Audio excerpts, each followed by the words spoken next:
Hello YouTubers, this is just going to be a quick video about these Pioneer speakers. They are HPM-110 speakers. They are the second pair of HPM-110 speakers that I've had. They're very nice, I do like them, but they have a common problem, and that is the super tweeter. And the problem specifically is trying to work out if they work or not. One of the problems is when you play a signal through these speakers, only the highest part of the signal goes to the super tweeters. In fact, a lot of people can't hear it because it's actually beyond their listening range. But even if you can hear it, it's hard to discern the sound from this as opposed to these. And there are various things you can do. People cover these things up and they put a cardboard tube and to try to isolate the sound and see if they can hear anything from there. I've tried that, it doesn't work for me. So what I've had to do is remove the tweeter, or should I say super tweeter. It doesn't respond to normal tests you do with a multimeter, such as continuity tests or resistance tests. There's a film going from one terminal to the other,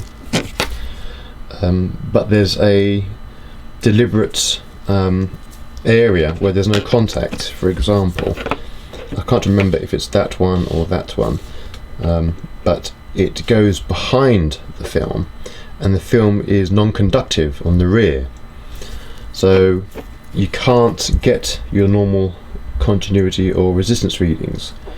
You have to try something else, and I'm afraid it's a bit of a brute force approach. What you have to do is actually put the signal through this directly.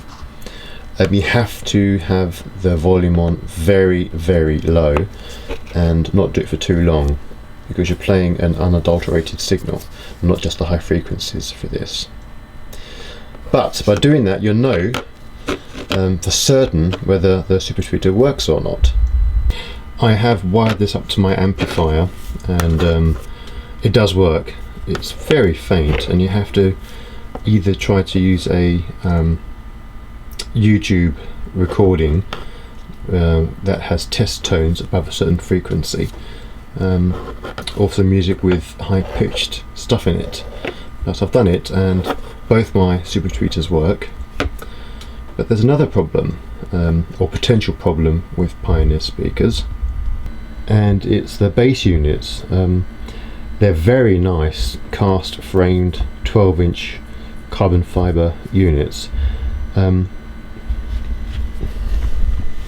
but they have a resin coating on the corrugated surrounds, and it will over the years collect at the bottom in a pool.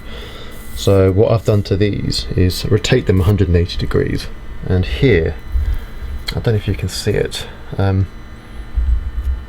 but there's like a thicker layer of this resin coating.